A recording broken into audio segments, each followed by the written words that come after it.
computer. But if you end up losing it, we're going to be recording the webinar, so no worries. Okay, great, thanks. Anyone else from the West Coast here?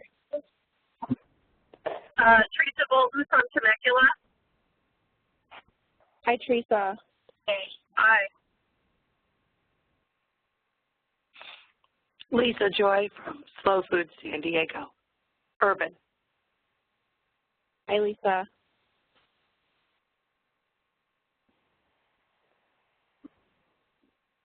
Okay, well, if that's everyone, then I think we should just go ahead and get started. Kaylee, do you have anything else to add about logistics before Gija starts? No, I think what I'll do right now is go ahead and put everybody on mute and just let Gija go ahead and get started. If you have a question, there's a little button you can raise your hand, or you can send me a quick note through the chat function, and I'm happy to put that question through. But I also think at some point Gija will stop and ask if there's any questions, and at that point I can unmute everybody so that anybody can ask a question. So if you find yourself not being heard, go ahead and send me a note through the chat function just to make sure I can unmute you. What if we're only on the phone? Then I'll probably be able to mute you from here too, but okay. What's your name? Remind me again. Teresa. I'm calling from Temecula, and I'm actually not on a computer. I'm driving to San Diego, so I'm just listening in. Oh, okay. Terrific. Well, I'll tell you what, I won't be able to mute you, actually, because you're not dialed into the webinar. So if you want to mute yourself, then that's great. Otherwise, okay. Sounds like you're in a pretty quiet place, so no problem. Okay, thank you. Great. Go ahead, Gija. Okay, thanks. Thank you so much for this opportunity to present something that I've been working on for a very long time. And what you're going to see curriculum, it's going to have 3 parts. So this that you see, this image that you see right now is going to be the cover to the whole thing. And basically, we laid out, the people who worked on the curriculum for the school garden manual, we laid out our ideal version of how curriculum would work for slow food, but at that time we didn't have one. And we decided that slow food really needed its own curriculum because it had a unique mission. And even though there were so many other school garden activities and all kinds of things, lesson plans related to school garden, there was nothing that really focused on what we thought was important. So the Good, Clean, and Fair curriculum, it's basically one important thing is the activities and the instructions regard growing and eating food, and they center around cooking and eating, and they promote the enthusiastic enjoyment of good, clean, and fair food for all. So that's why there's going to be 3 sections for this first part, which is the elementary school part. Good, we've decided, means enjoying the pleasures of healthy and delicious food, so that's the cooking part. Clean is gardening for sustainability, so that's all the gardening skills and observation activities. And fair is producing food with respect for economic and social justice, so that is justice and also fair food for farmers. So I'm hearing little bits of noises. Is someone trying to ask me a question, or should I just keep going? I think it's actually just a little bit of feedback on the phone. I'm fixing it now, so I think you can probably just keep going. Yeah. Okay, thanks a lot. So you can change the slide now to the second one. So one thing that I wanted to say is that's what I was just explaining, the good, clean, and fair food.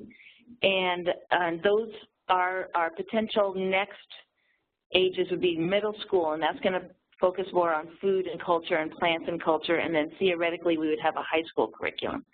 And then if you can go to the next slide, and actually it's just a close-up of that which we just saw. So you can keep going.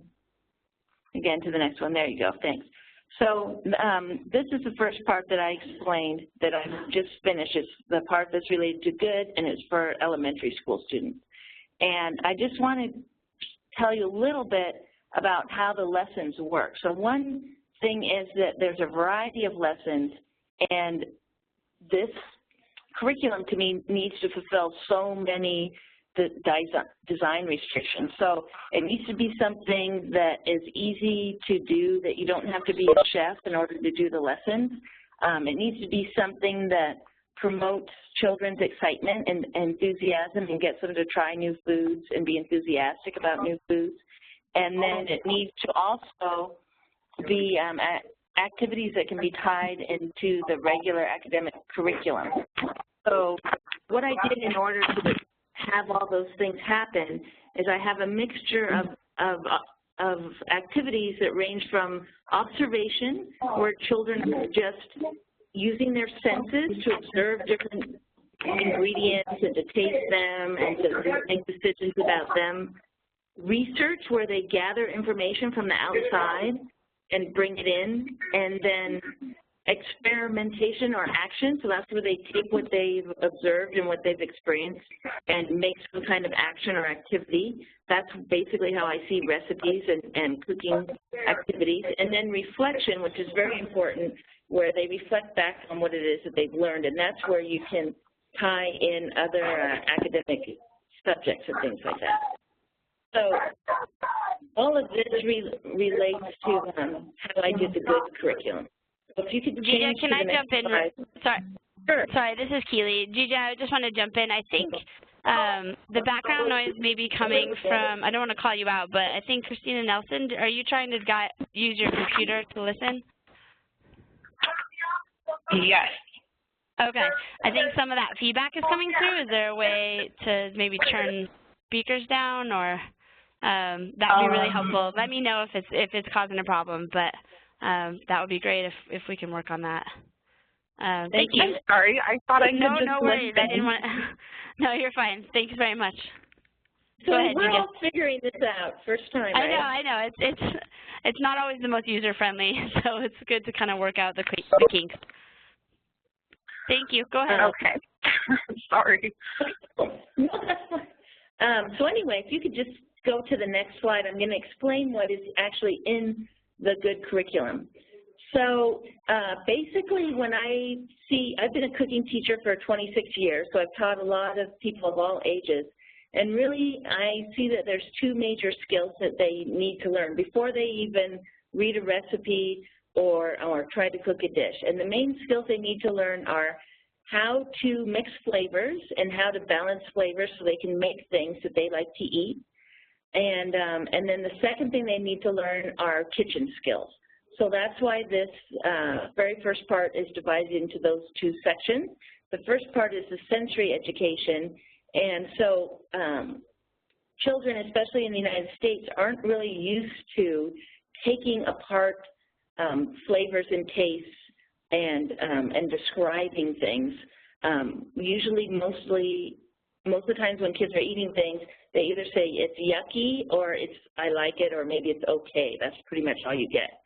So what happens is if you have them go through a series of taste exercises and give them better vocabulary words so that they can actually describe their feelings, it's possible that they may end up realizing that they like the flavor of something, let's say a tomato, but what they really don't like is the texture.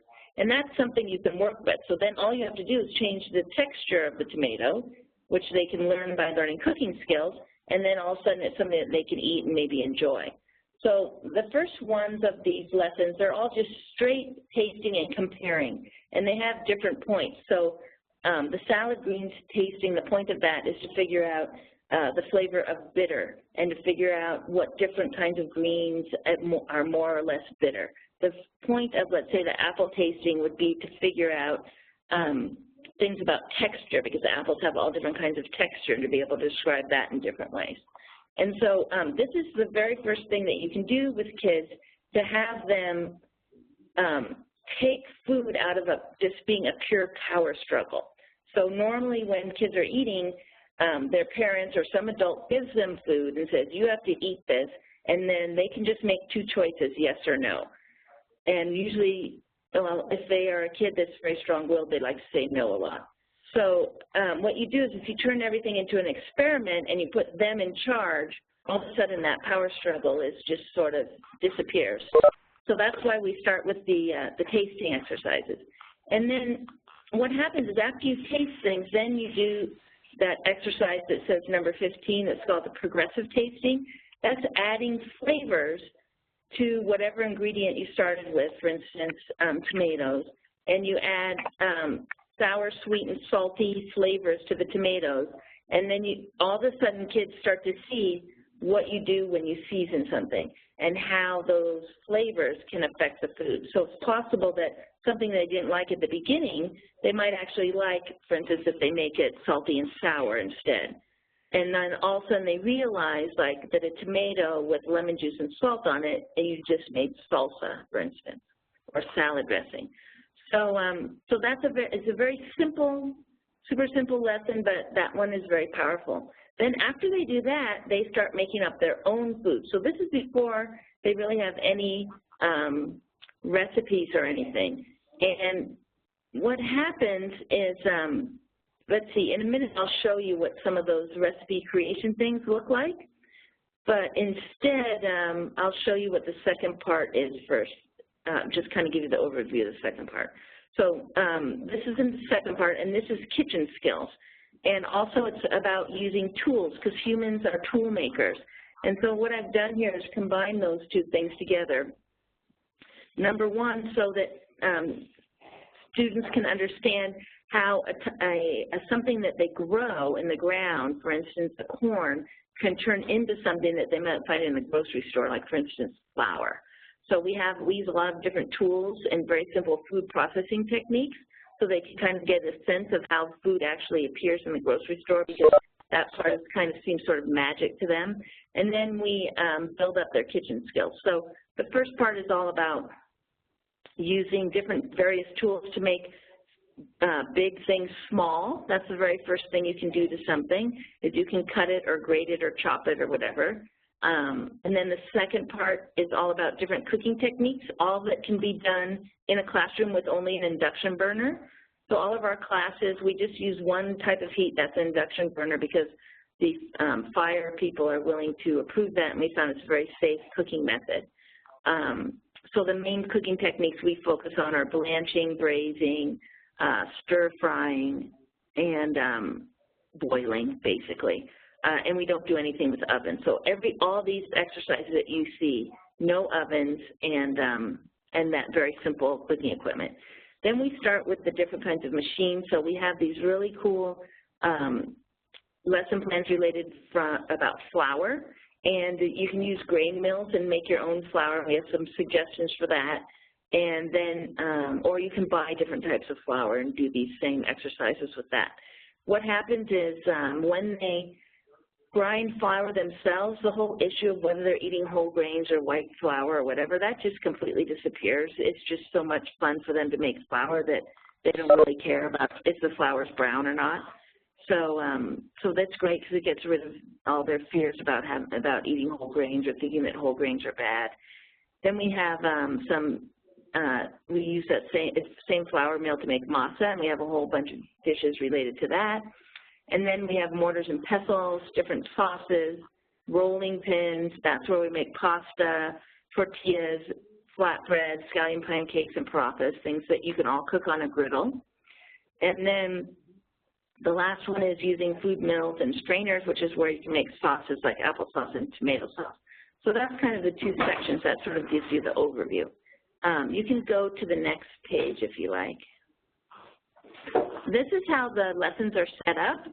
So I just want to kind of show you what's going on here. Is it tells you how long it takes. Those are the little symbols for how long each lesson takes. If you get into more of the cooking ones, they tend to take about an hour, and the tasting ones will take between 30 and 45 minutes. Then it tells you if you can do them inside or outside. That's more relevant, obviously, when we get to the gardening activities. This is the different grade levels. And then, did somebody have a question? No. Okay, so those are the different grade levels. And then this last thing tells you what kind of activity it is. So we have the cooking broken down. so that you can see whether you need heat or not. Those are those two on the right. And then if something says food preparation, or it also could say sensory exploration, those are things all that don't need any kind of heat. So the whole first part of the cooking curriculum needs no heat whatsoever. And then the concept exploration is a thing where they sort of experiment and try to figure out how something works. And then obviously when you get to the gardening, that's the gardening thing. And then it tells you what kind of season that you should do the lesson in. Okay, you can change to the next slide. Can you go to the next? Oh, there you go. Okay, so this is one of the examples. We have a lot of worksheets in there. This is the worksheet that you use when you're doing the tasting. So you can have kids write down words for each type of thing that they're trying, and then also they can circle those little faces if they like, or they can draw a little picture about it if they're very young children. They can change it again. This is an example of how I do those lesson plans where people are creating their own recipes. What usually you do, you divide this class into a bunch of groups. Each group has different ingredients, and they need something from each category. And then what they do is they find out that they need to make a salad dressing. Basically what you're doing is balancing the sour and salty flavors. And then most children like to have a little bit of sweetness in their salad dressing. This shows you how there's all kinds of other options besides just putting sugar in there. And then there's usually some kind of fat. So if you were doing this in the garden, you would just go out and harvest whatever greens you want. I usually do the greens tasting first, and then they make a salad dressing and put on it, and usually they just eat it all up like crazy. And then they have little competitions between each group, you know, deciding which salad dressing they like. It's a good idea to ask them questions like which one is sweeter, which one is more salty, because they get very confused with these flavors. Like sometimes kids think that the sour flavor is spicy. You know, the more you can have them taste things and accurately describe them, the better off they're going to be, and then the more in control they'll be when they're trying to make something for themselves. Okay, you can change to the next one. This is an example. This goes with the greens tasting. So this is kind of a cool thing is that I have here all the greens related to each other by family. So the different colors are greens that are in the same family. So if you start, I have a whole pile of greens on the table and then have them identify them, they'll start to notice that greens that are in the same family have very similar flavors. So that's kind of an interesting thing to do and a thing for them to discover. And they probably have no idea about all that wide variety of greens. Then you can go to the next slide. This is the setup of the most common kind of recipe. So usually it looks like this. There's a background about the recipe. It tells you what materials that you need. These are the extra materials besides just the ingredients for the recipe. And then it tells you what to do to get everything ready. And then it has some questions for you to follow up with at the end of it. So can you go to the next one? That's the second page. I think that has the rest. This is what the actual recipe looks like. So these are all the ingredients. And then what I'd like you to know is this is the stir-fry recipe. So the main point of this recipe is to learn about stir-fry. And there's a couple of things that are important that it tells you at the beginning, which is that all the ingredients need to be small because they cook very quickly, and also that it needs to be done in a quick way, and it needs to be very organized. So that's the most important part about the stir-fry is that technique. What you put in it, it doesn't matter that much. So if you look in the ingredients, it says 2 to 3, sorry, I can't see too well, 2 or 3 pounds, I can't read it, of vegetables. That's so you can do this according to whatever is available in your garden. And usually for stir-fries, it's usually the cold season vegetables a lot of times that work really well, but you can also use zucchini and eggplant too if it's later in the season. So that way you can put whatever vegetables you want, and then you can see that the emphasis is on the flavor. So there's this sauce that you make. That part should probably stay the same. and then the technique, but the actual ingredients of the vegetables really doesn't matter. And pretty much all the recipes are very similar to that. Okay, can you change to the next slide? These are all the different kinds of techniques that I was talking about that we do in the second part of the book. You can keep going, and there's all these illustrations in it. Throughout the book, there are some instructions that are for students, but there's some things like this that are really more guides for the person teaching the class. So sometimes you might have someone teaching who might not know what different cooking techniques are. So that's why I made this chart that shows you what a little brief description of the technique, why would you ever use it, and what are some examples. So there's both types of information there too, so the person really, as long as they're very good with children and good at organizing classes, they don't really necessarily, they don't have to be any kind of restaurant cook or anything. A comfortable home cook is fine for doing any of these classes. Okay, so you can switch to the next one. This is an example of a lot of recipes that are in here that have to do with observation. So one of the main things is that we would like to know is why do we even bother cooking food? We know that there are some reasons to do it because of food safety and so on, but there are some taste reasons to do it. So this is an exercise where you have some vegetables that are raw, you take the same vegetables and blanch them, and then students use the tasting sheet and they compare them with each other.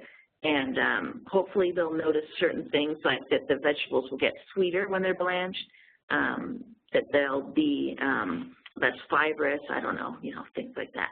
That way they can decide why they would do certain things in a recipe.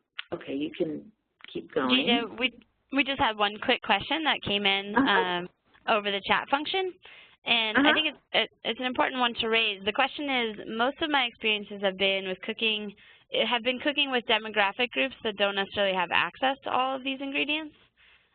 What has been your experience with this, or how have you handled that?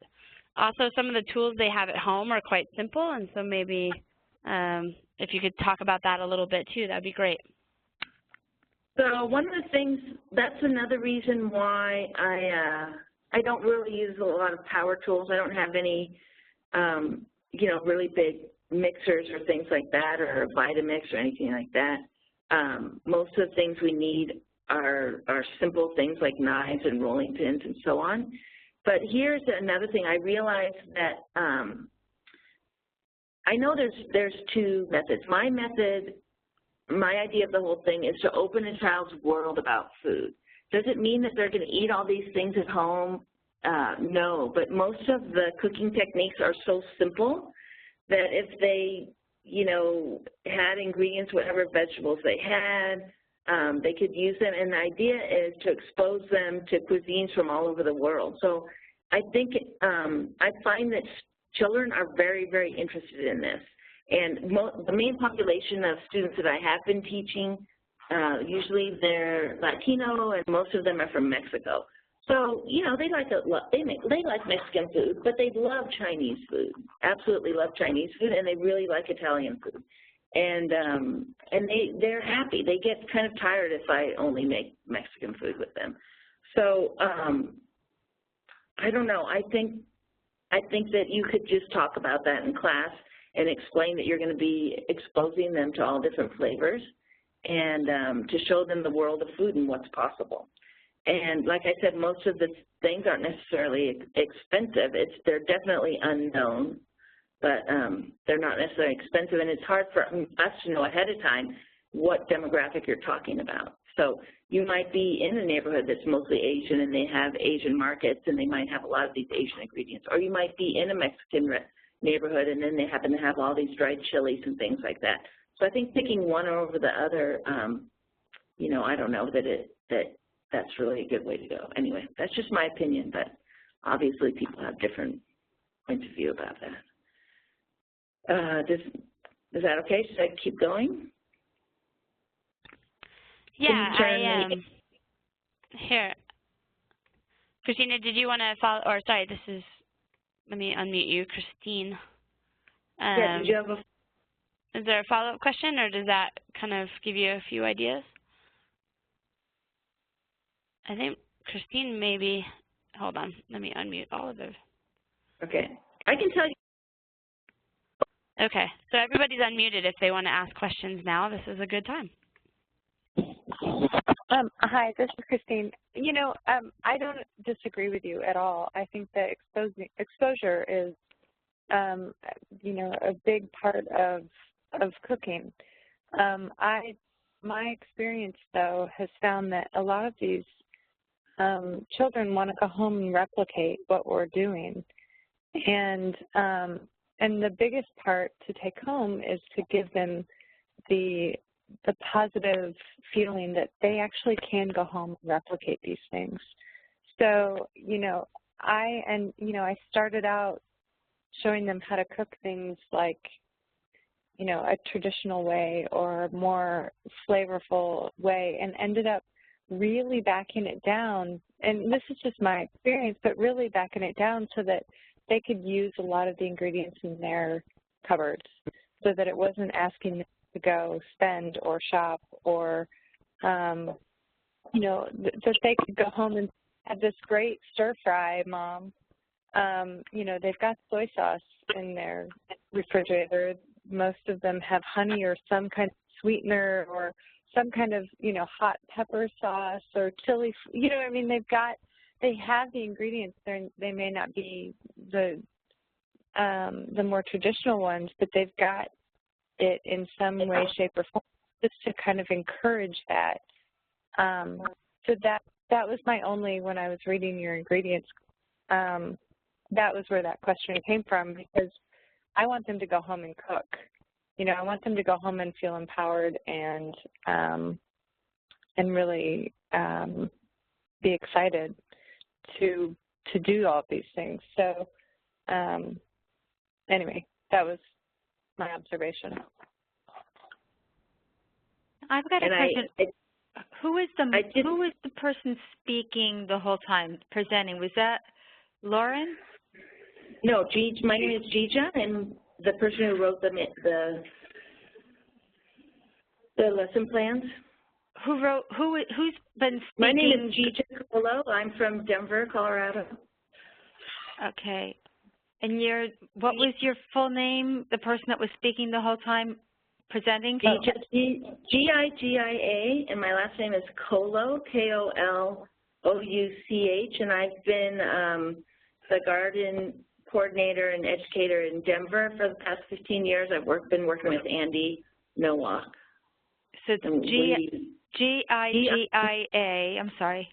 That's okay. And my last name is Colo, K-O-L-O-U-C-H. L-U-C-H? Yeah, K-O-L-O-U-C-H. It looks like ouch. Okay. And have you tested this on students? Oh, yeah. I've been doing this for 15 years with students. With pretty much, well, this is for elementary school students, but I do these very same activities for all kids, like all the way through high school, and I've even done very similar things with adults.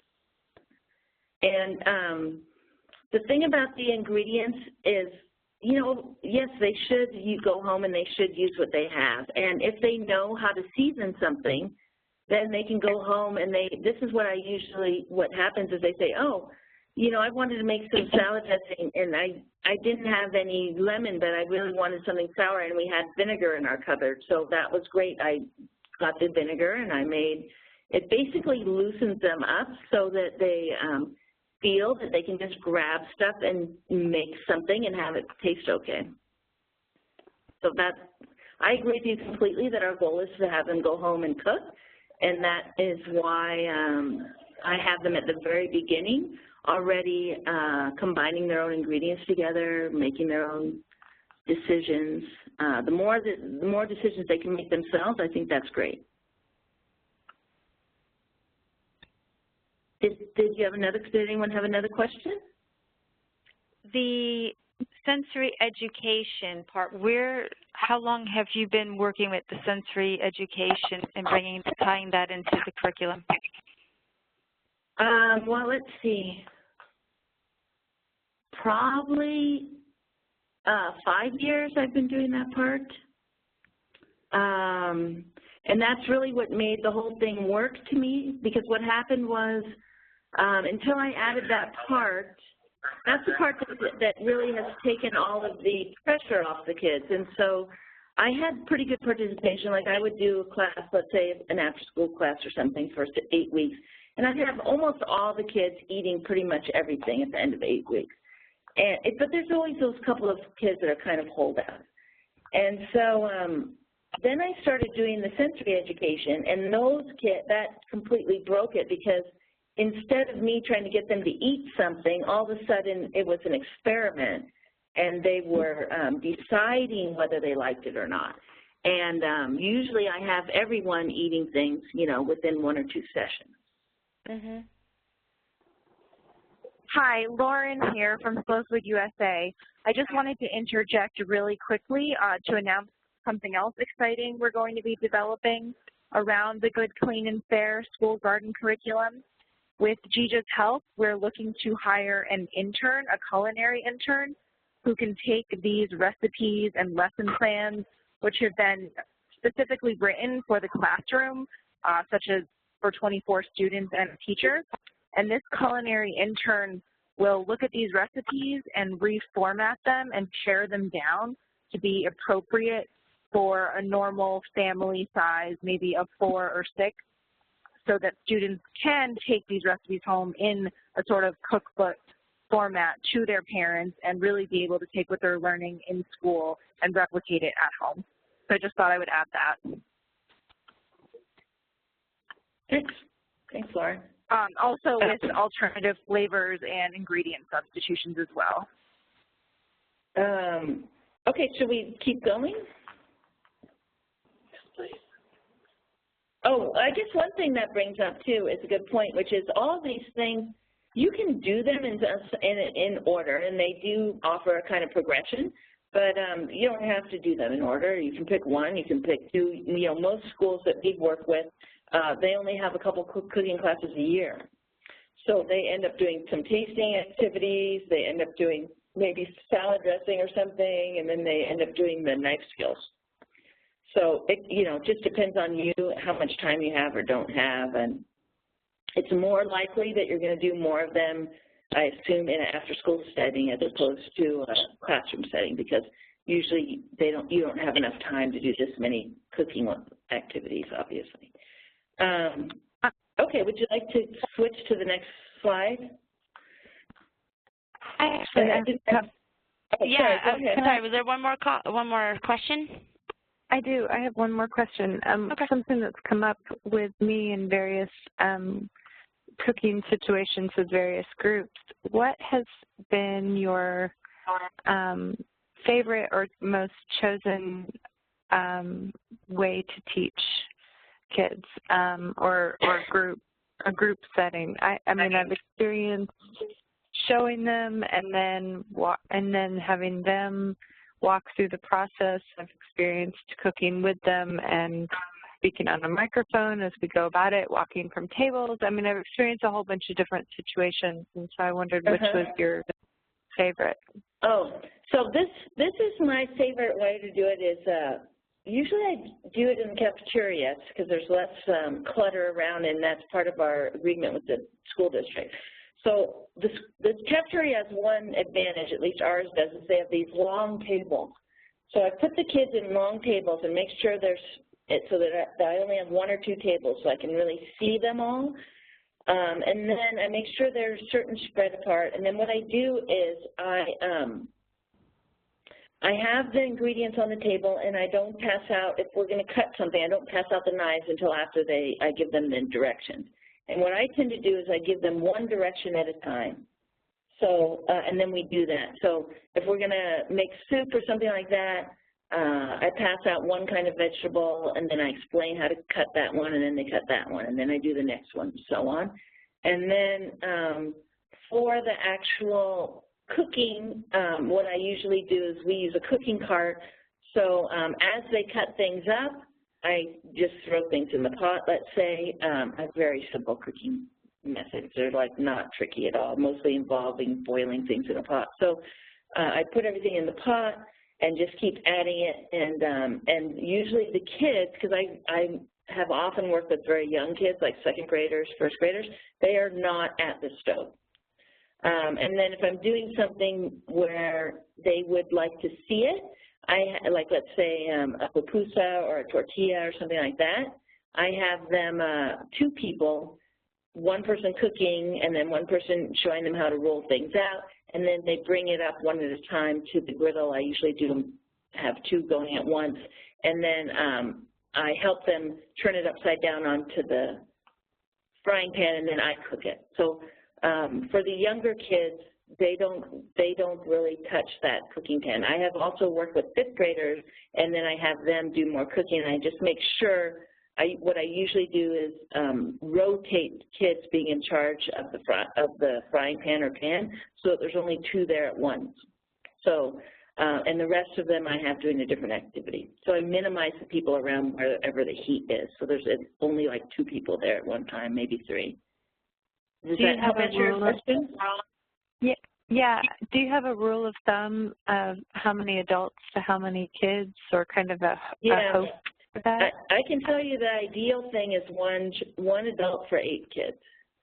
And if you were doing a thing with no heat and you're doing it in classroom and in round tables, the 8 kids would be around one table and there'd be one adult there. And the adult doesn't necessarily have to lead everything, because there can be like one leader, let's say you, explaining the instructions. The adult is there to just keep their eyes on the kids, that they are actually following the instructions and doing whatever the activity is supposed to be doing. So the other helpers can be parents, for example, or something like that. They don't have to be leaders.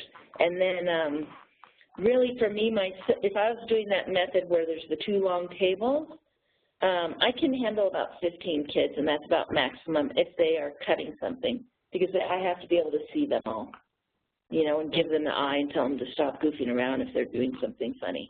So, if there's any more kids than that, I have another adult.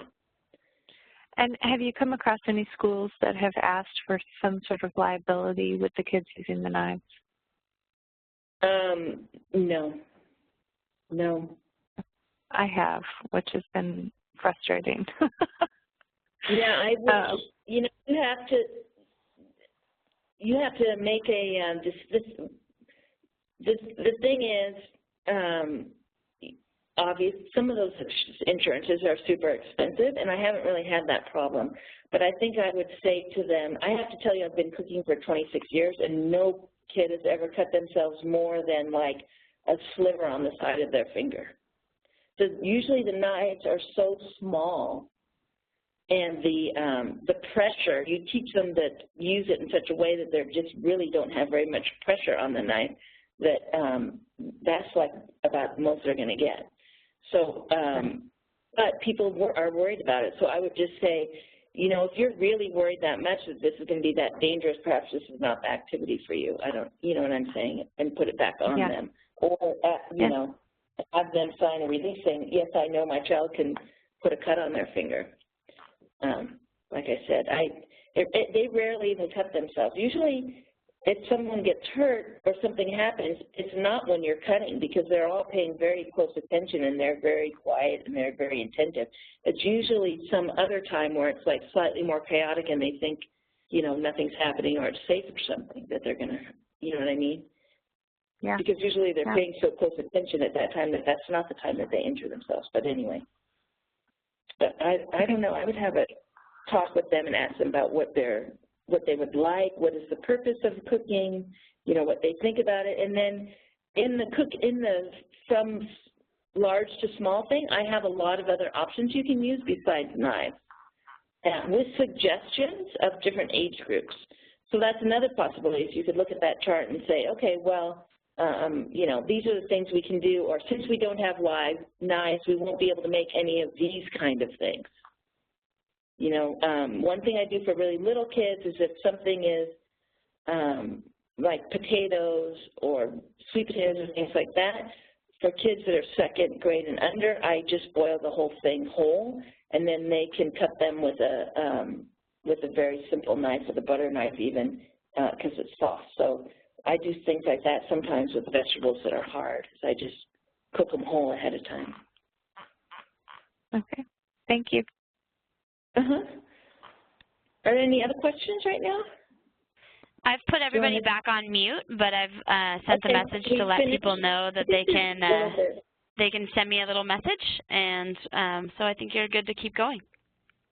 Okay, so I think there's just a couple of other things. So so this was, I was talking about observation. Okay, so then you can go to the next one. This is another example of the kinds of background information that's there for students as well as for parents.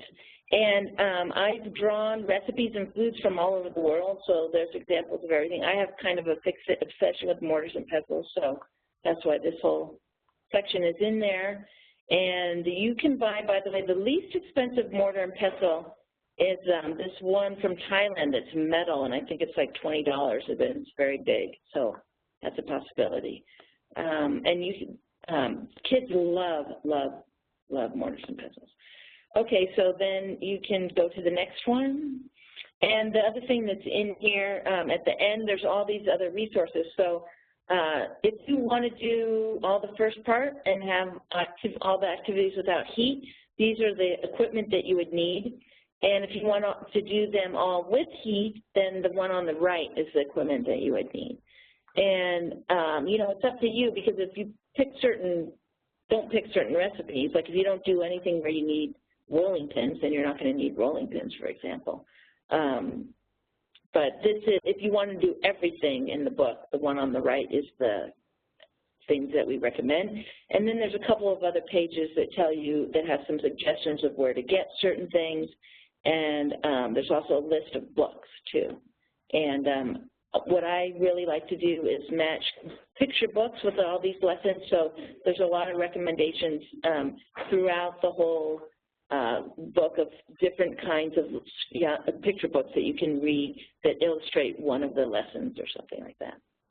So that was basically my introduction to it, and so I'd be happy to answer any questions. It's going to be up on the Slow Food USA website pretty soon, and Andy and Lauren can tell you more about that. But is there anyone else who'd like to make a comment or ask questions? Lauren here again from Slow Food USA. I just wanted to let everyone know that the introduction, Chapter 1 and Chapter 2 have all been posted to the Slow Food USA School Garden website. So if you go to our homepage, it's on the right-hand side under What's New. And also if you go to the resources page under Curriculum, it's all there for you as a PDF that you can download, print, and do whatever you would like with. So thank you, Gija.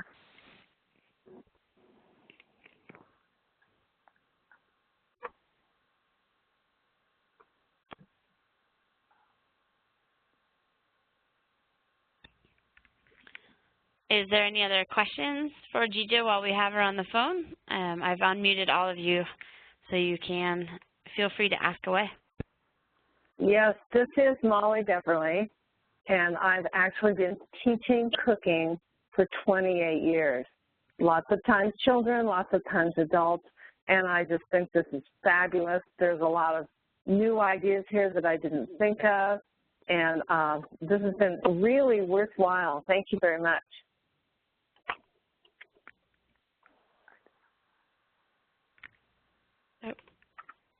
Did you hear that? No, sorry, Gija, you were muted. Go ahead. Oh, you didn't hear it? No, say it again. This is Molly Beverly in Prescott, Arizona. I've been teaching cooking for over 30 years, and there are a lot of really great ideas here. I love the organization. I've learned a lot and enjoyed having this a lot. This is really super. Thank you very much. That's great. Thank you. Are there any other questions?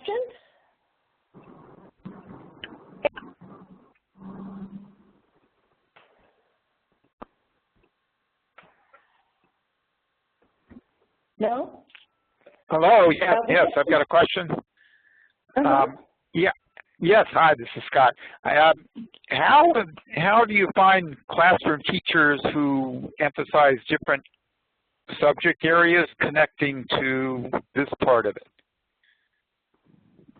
How do different subject areas connect into the food? Yeah. So, the easiest thing is social studies, obviously, because if they're studying any of these countries that are in here, that's very easy.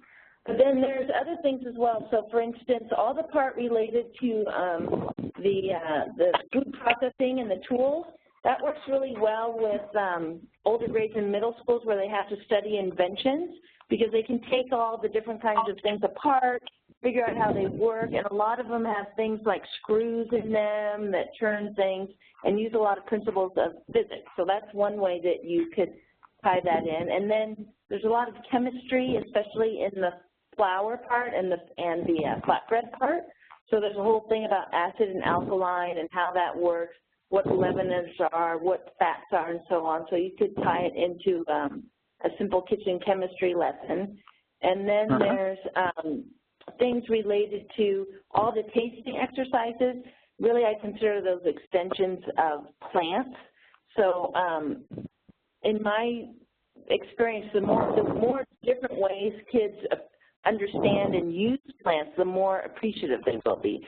So growing plants is awesome, and they love that. But then taking that one step further and changing it and tasting it and drawing it and doing all these other things with it gets them to really appreciate it, and they have like a special relationship with that. Great, thank you. And the last thing is writing, of course, because at the end there's some suggested journal activities and journal pages, and this is really good to have. Instead of having them read the recipe, usually I have them write what they did after the class is over. So it's really good for them to practice writing sequences of steps. So if they have to do something like that, that's a good activity. A recipe is a great activity for learning how to write instructions or writing sequences. Nice, okay. Thank you.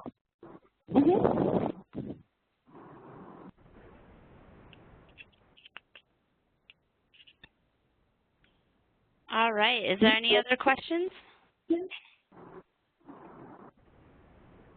I'd just like to say one last thing, which is that we've hired a cooking teacher, so a lot of teachers won't necessarily do things in class, and so that's how we've chosen to use some of our money, is we have the cooking teacher go around to classrooms. They just sign up for a class, and she just uses this curriculum, and people have really, really loved that. So that's if you happen to have some money as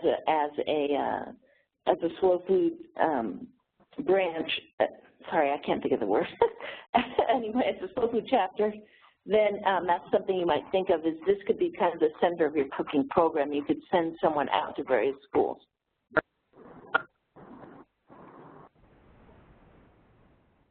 Thank you so much. Thank you all for your attention and patience. Thank you so much, Gija.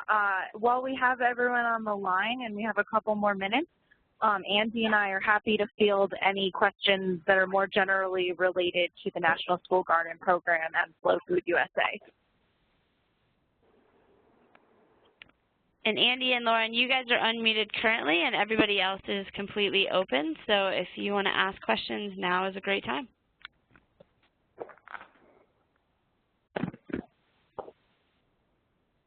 Any questions? I think we don't have any questions on our end, but we're happy to answer any.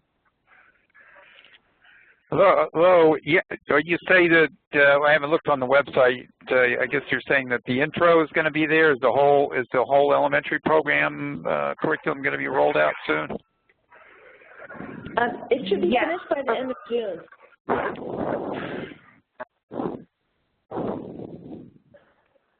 So the good curriculum is up now. The goal is to get the clean curriculum up around March, April, and then the fair curriculum will be up by June. So we're rolling it out in sequences. We'll share what we have as preliminary drafts if there's a lot of interest, but we wanted to get the good curriculum out in everybody's hands right now.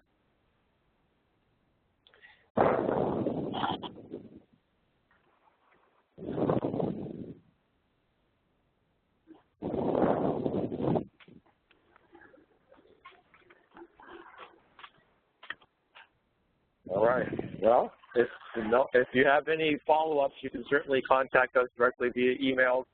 I believe our contact information is up there in front of you, including Gija, to get in touch with her directly too.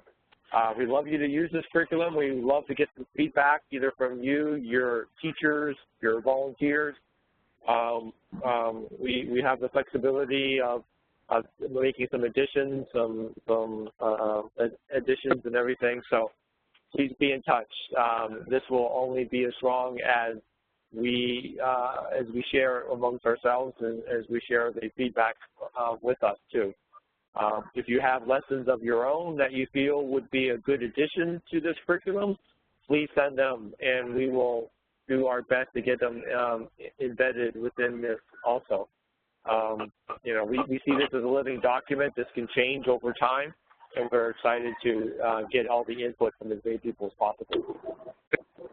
So thanks Spark, for your help in making the webinar go well. Thanks, Gija, for your time and going through this with us. And we'll be signing off as it's dinner time here in the mountain range, and I'm sure the rest of you are getting a little bit late on your day too. So thanks everybody for joining us, and we'll look forward. And Andy, you guys will be in touch soon with another kind of upcoming one of these phone calls for people to dial into, or will there be another chance to kind of dialogue? Yeah, we're going to do one of these webinars a month, roughly around this time period every month. And we're open to different topics. If there's something you want to explore with us in a webinar format, we'd be happy to entertain that. Always looking for guests to be on the webinars like Gija was today. So we're totally open to this. So roughly once a month, we'll get together on the phone like this and talk about things that are important. Great. Well, thank you so much. And there is a recording, and I'll send that over to you guys to distribute.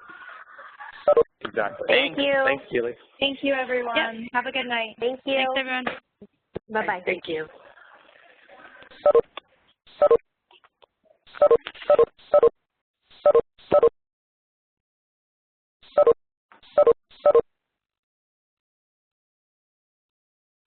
Are you hanging up too, Andy? No, you hang up first. Okay. Good job, guys.